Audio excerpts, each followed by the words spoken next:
Welcome to 101. I'm Greg Bassett, your host from the Salisbury Independent newspaper. We're back on Zoom this week, and we've got one of our favorite guests ever with us today on the computer, Mr. Bill Chambers from the Salisbury Area Chamber of Commerce. Welcome, Bill. Thank you for having me again, Greg. Really appreciate it. Enjoy being with you.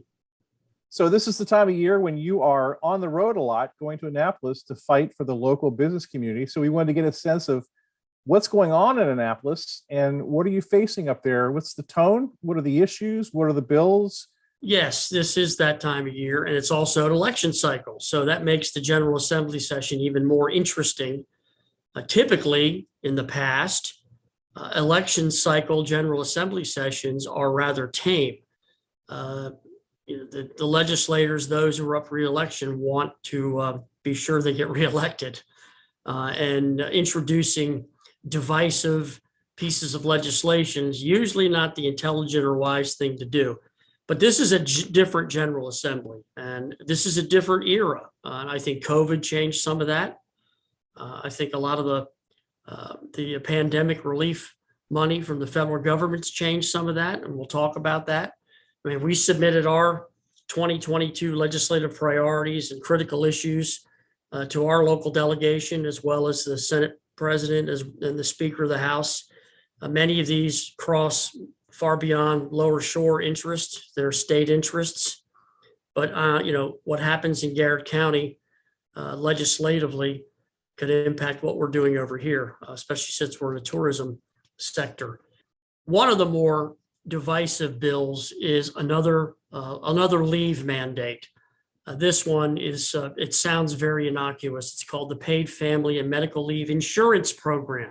So if you just read the title, you'll think, well, this is another possible opt-in insurance program. Maybe, I as an employee can earn some more leave. Well, it's not that. It is the opposite. It is very similar to unemployment insurance, which, as many of us know, that fund almost went bankrupt as a result of the pandemic. So what the Paid Family and Medical Leave Insurance Program is, in short and in layman's terms, is it is a bill that would then require your employer to contribute a chunk of money into a fund that the state would manage. You, the employee, would receive a payroll deduction. So you'd be receiving a payroll deduction to contribute to this pool. And when you as an employee have used up your earned leave with your employer, you're eligible to tap into this pool to care for a family member, someone close, parent, sibling. Sounds good. And I will tell you, Greg, the business community is not against a leave to take care of loved ones, family members, elderly, not at all. Most businesses already provide this. This would be a mandate from the state. Again, contributed by your employer, and you, the employee, you would be getting a pay cut to contribute to this plan. Our issues are twofold. One, it's a state mandated program, and the way the proposed law is written now, the employee can use the leave without any contact or prior permission from his or her employer. So in other words, if you've used up your earned leave, you just don't show up on Monday. And the state allows you to do that the way the bill is written. The other problem we have with this is there's no provisions in this bill for waste, fraud, and abuse. And, Lord, that doesn't happen anywhere. But if an employee wants to take advantage of this and doesn't have a sick person, a close person in their family, and they want to just take advantage of up to 12 weeks of additional paid leave, there are no provisions in there for the employer to go back to the state and say, I think I'm being taken advantage of here. Those are the two big ones in that bill. And I was fortunate enough to have a meeting with Senate President Ferguson. And this was the first of the talking points that I had for Senator Ferguson, was these provisions that really leave the employer out of the equation. Even with unemployment insurance, there's a process that involves your employer. The way the bill's written now, there is no process for that. We are hearing stories that there's a consensus bill being written in the House by C.T. Patterson. We're hoping he's the chair of economic matters. We haven't seen the bill yet. He's assured us, to the business community and the state chamber, that this is a bill that addresses some of these concerns. But again, we haven't seen those. The only bill we've seen is the one from Delegate Valderrama, and that's the one we just talked about. A couple of other things: recreational cannabis. There is legislation that would create a referendum to go on the ballot in November. Obvious concerns in the business community, and these need to be addressed. Obviously, safety issues on the job, depending on what your job is.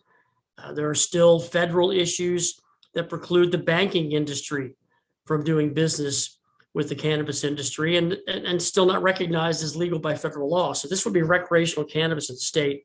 And we have a lot of concerns, not about recreational cannabis as much as how is this going to be policed and governed in the workplace? It's no different from how we police and govern alcohol and other drugs. But this is an issue that needs to be resolved, and I think it needs to be resolved before it goes to referendum. There are several climate bills. We find this unusual that these are being introduced again, and several of these are the same bills that have been introduced before. Senators Pinsky and Barvey are kind of leading the charge on this. Maryland has been a leader in reducing emissions and progressive change when it comes to protecting our environment and climate. We've been used as an example for other states across the country who have developed legislation similar to what Maryland has done in the past. These bills that have been introduced now accelerate the already accelerated schedule to reduce emissions levels. And they're looking at this economy-wide and business sector-wide.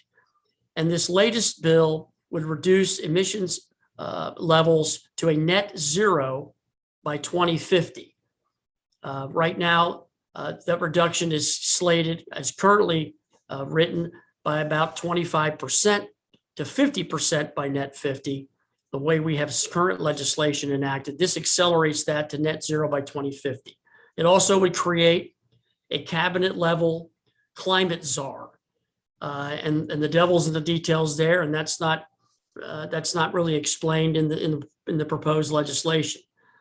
Another really big damaging piece of these climate change bills is the provision that commercial buildings constructed in the state of Maryland after 2030 could not heat, cool, or energize their buildings with fossil fuels. So just on the heels of Somerset County, the last county in Maryland to get natural gas approved, and which is being worked on now by Chesapeake Utilities, we're going to turn around and tell any business owner or entrepreneur that anything you want to build in Maryland, but in particular in a county that's just now getting that utility access for natural gas, anything you want to build down after 2030, you can't use fossil fuels. And frankly, we find this to be draconian. If anyone believes we won't be in the fossil fuel business for the next 50 plus years, then they're not reading or doing any research. This puts Maryland at another competitive disadvantage. It's a dagger for Somerset County, for who obviously we're hoping to take advantage of the installation of this natural gas pipeline to spur business and residential growth. So that's a real issue that we're watching. There's going to be a big fight about this. The last one that I just want to point out is a proposal by Senator Rosa Pepp, somebody I've known for a long, long time, former ambassador to Bulgaria. He wants to set up a framework for statewide vaccine passports. Now, he's saying this would only allow a framework if local governments or municipalities or companies wanted to opt in to the program. We cry foul here. This is another example of the camel's nose trying to poke its way under the circus tent. And once he gets in there, he's going to be in that tent a long time.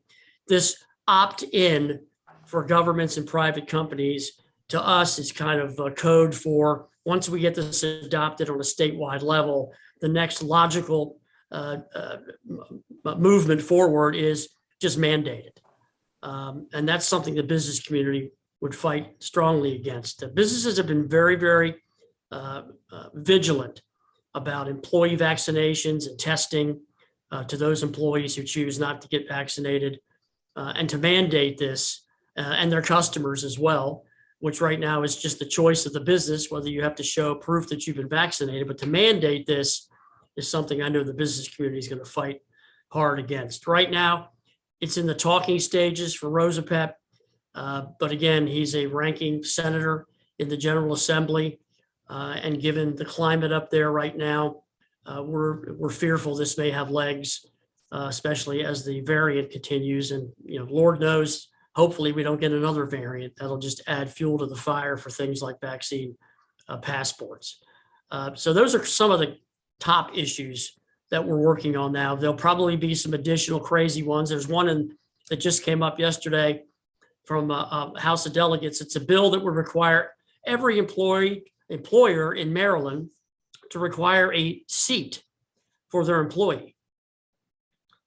So if you are an employer that has employees that are on their feet, because that's what they do in their job function, you would have to provide a seat for them allow them to sit to do their job in your place of business. Yeah, I know that's crazy, and I had a laugh over it earlier today with some other folks, but this is an example of some of the kind of stuff that gets introduced. That's not going anywhere. We feel the ADA law covers any employee that needs to have a position to do their job to sit, but nonetheless, another example of some of the crazy things that come down the pike without any thought whatsoever to the impact on a business owner. In your role, in your job, you really need to tackle every bill that comes along and get out there in front of it and let everyone know how your membership feels. So you have to sort of sound the alarm on everything that comes up. It's a difficult task to keep track of every piece of introduced legislation and then to dig through it to see if it may have an impact, positive or negative, to the business community. There are several bills right now that are very positive for the business community. And we share that information with our members and the Lower Shore business community. But it's these kinds of pieces of legislation that are just thoughtless when it comes to the unintended consequences for the state of Maryland's businesses. And, by the way, the state of Maryland doesn't have exactly the best reputation as being business friendly. And meanwhile, you look at the states around us, Delaware, Pennsylvania, Virginia, West Virginia, they're all waiting with their hands out for any of our departing businesses to come join the ranks of their state. And I think sometimes members of the General Assembly don't understand or believe that business owners will get up and move, and they will take their employees with them. It's happened for years in Maryland, and it's confounding that we have General Assembly members that don't think that that's to the detriment of our state, because it is. And when you have a local economy, Wycomico County, Worcester County, that gets a reputation, as being business unfriendly, business entrepreneurs, they don't even set foot across the county line. They're already looking at another jurisdiction, and it's the same with the state of Maryland as well, unfortunately. So when do you decide not to panic, but to really, muscle up and fight something? We've learned we have to get out in front of these things the first time they're introduced. I think the other thing the business community has learned years ago, the answer from the business community on bad anti-business legislation was, we're not in favor of it, and that's it. And I think we've learned, it's quite obvious why we had to learn this. We've got a majority Democrat General Assembly. We'll likely have the next governor is likely to be a Democrat. Don't know that. Election's months away, but you would think that that's a better possibility considering the breakdown in Republicans and Democratic registered voters in the state. So we learned from the beginning, get out in front of it, work with the other side, explain some of the consequences of a bill as it's written in its current form, and then try to make modifications to that. I think you'll see in Maryland anyway, only a few bills that you'll see the business community absolutely say we have to kill it. We did it a couple of years ago on Senate Bill 1623, which was going to add sales taxes to professional services. We went out in mass in Annapolis, press conferences, chamber executives from all over Maryland, other business advocacy organizations. We had the media involved. The outcry was swift and immediate, and the bill was withdrawn. Things like climate change bills, things like vaccine passport bills, things like new leave mandates, they do have a life. They get started and they work their way through several sessions until either modifications are made or they just die in committee. This family medical leave program, it's a priority of the leadership in the House and Senate. So something's going to come out of that. So we need to be there to help mitigate and moderate it. Climate bills, they're continuing to be introduced. So we need to continue to meet with the advocates, talk about the realities the business community faces when you talk about being net zero by 2050, and what that would mean to the business climate in Maryland, and then try to work with them on realistic goals, and not goals where you draw a line in the sand and say we're going to be net zero in 28 years. You know, you had great rapport with Senator Thomas V. Mike Miller, who was the longtime Senate president. He retired, passed away recently. Now you've got Bill Ferguson in there, young guy, very different certainly than Mike Miller. What's it like when you go in that room and that dynamic? I mean, he's like, okay, here comes the guy from the chamber, and he's going to be against everything that we want to do. He's heard it all before. How do you get his attention and articulate your point? Bill, I have a tremendous amount of respect for Bill, and because of who Bill is, but I also have a tremendous amount of respect for Bill because he was Mike's hand-chosen successor. And I know from my relationship and friendship with Senator Miller, he thought long and hard about who would succeed him as Senate president, and also thought long and hard about that successor being a long time in that office. I don't think Senator Miller thought Senator Ferguson would be in there for just a term or two. So with that, Bill's different. Things appeal differently to Bill.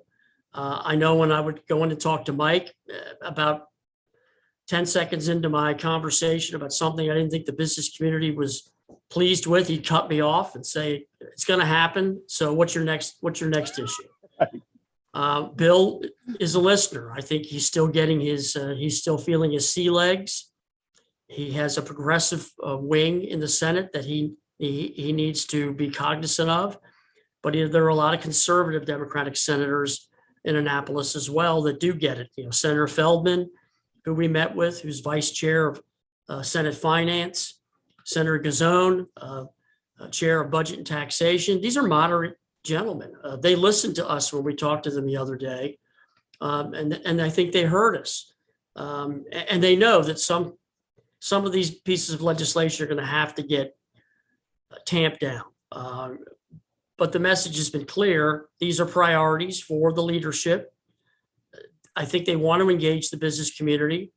I think Senator Miller wanted to engage the business community too, but he had very little good to say about the state chamber for years. And in fact, he actually listened more to the local chambers.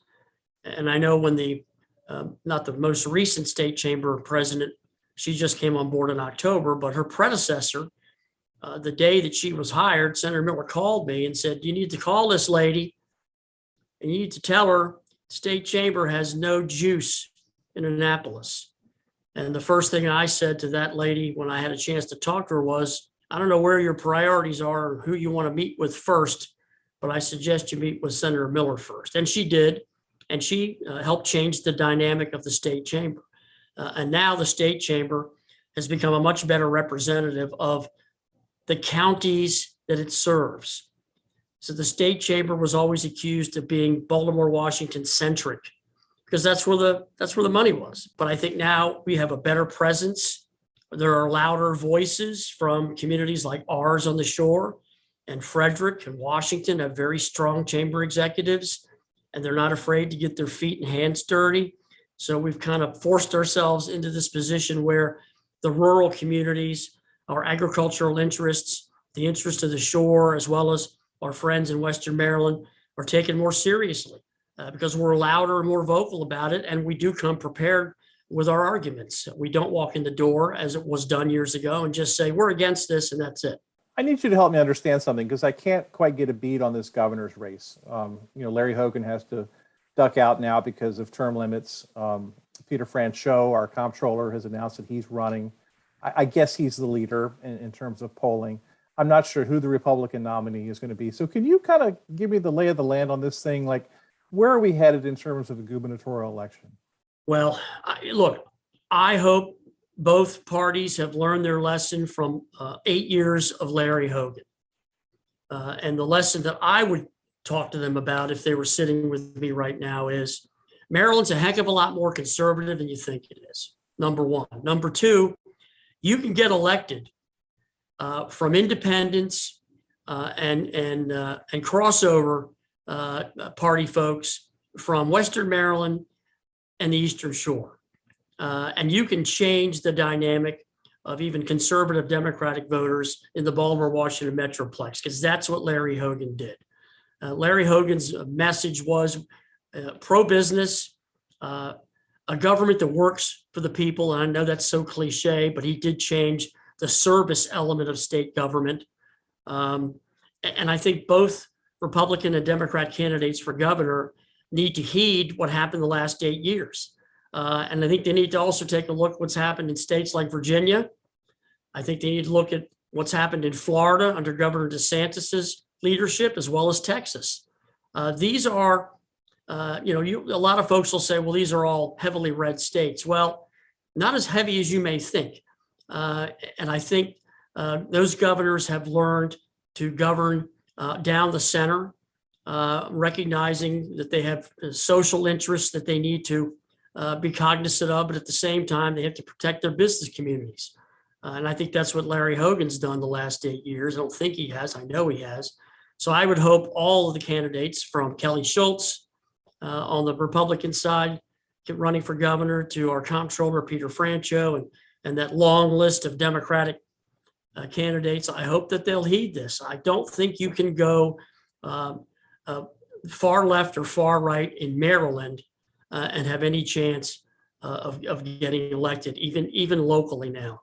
And we're going to have a chance to hear from both the candidates for governor on the Democrat side and Republican side in April, when the Chamber, Greater Salisbury Committee, and PACE at Salisbury University have them all here for two separate forums on the 26th and 28th. Be very interesting to hear all of them in a room fielding questions about the state, the future of the state, and what their administrations would look like. That's going to be very exciting. And, it's interesting with Peter Franchot. I've covered him for a lot of years. And I remember when he was in the House of Delegates and he certainly butted heads with Bob Ehrlich. It was really some really ugly confrontations between the two. But since he's become comptroller, he seems to be more moderate, and he really has at least articulated a pro-business point of view. I would tell you this, from my conversations with business leaders across the state, I think a Franchot State House, I think it would be accepted by most business leaders. Comptroller Franchot has done a great job campaigning for this for the last 8 years. He has traveled the state, shaking every business person's hand, advocating for certain industry sectors, including the craft beer industry, which is a rural, by and large, still is a rural industry sector, which drives tourism and local economies. And he, smartly or accidentally, he championed that. And it was more than just championing craft beer. He was championing rural Maryland. I think all of these candidates need to heed what's happened the last 8 years. And our comptroller, obviously, he's figured out that he thinks that's the path to the State House. So we'll wait and see. But I think the business community has recognized that, and they're keeping a close eye on that. You're always reliable for giving me some sort of summary about what's going on with our local politics, our local leadership. Most people I talk to are very polite. They don't want to denigrate the county council or the county executive or anything in the city. But you're good about giving us a sense of where things are and right and wrong, black and white. How are you feeling right now about our county government? I am cautiously optimistic only because we're in an election year. The county council has been at times dysfunctional in their current term. John Pasota, the acting county executive, I think John has done an admirable job in very difficult circumstances. You know, when he was appointed by the council in a very contentious and unorganized process, embarrassing, some would call it. I think there were a lot of people that thought he'd be under the thumb of at least 3 of those council members. I think he's shown that he's not. He's far from it. He's actually angered and irritated them, and not in spite, but trying to do the right thing for county government. You know, his advocacy for state funds to be used to improve environments here in the county, including our parks, I think didn't fall exactly on the more positive side of some of those council members, but it was the right thing to do. I know he's had a tough time filling department head positions that were left vacant in the previous administration. And I think a lot of people blame our past county executive, the late departed Bob Culver, for the dysfunction in the departments in the county. But I think you've also got to remember, when you have a department head that goes before a vindictive and vengeful and divisive council and berates that department head on taped television, there aren't too many department heads that want to work for a county government like that, because they're certainly not getting rich working for the government. So I'm cautiously optimistic that we have change in the county council and that we get a strong leader in the county executive position to work with that council. What a novel idea. Work with your council and move things forward. Support public education, support growing our economy, support our tourism industry and the opportunities we have here in Wycomico County. And Lord knows, let's figure out a way to get more residential growth, to increase our tax base, and that'll help the business community too. And if we can get the county executive's office and the county council, the majority of them anyway, on the same page, I think Wycomico County is situated to do some really, really amazing things. Bill Chambers, how can people reach you? What are some of your events that are coming up? If they might want to join the chamber, how can someone get a hold of you? Check us out on our website, www.salisburyarea.com. Everything from our events, how to join, what we're doing, our legislative priorities, it's all on the website. It's Bill Chambers. He's the president and CEO of the Salisbury Area Chamber of Commerce. Bill, thanks for filling us in on the assembly today, and thanks for taking time to be with us. Thank you, Greg. Love being with you. Thanks. I'm Greg Bassett from the Salisbury Independent newspaper, another edition of 101 right here on PAC 14.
First Shore Federal is proud to support PAC 14 and one-on-one. We'd encourage every business to support PAC 14 and pick a program and support it, and let's make a difference.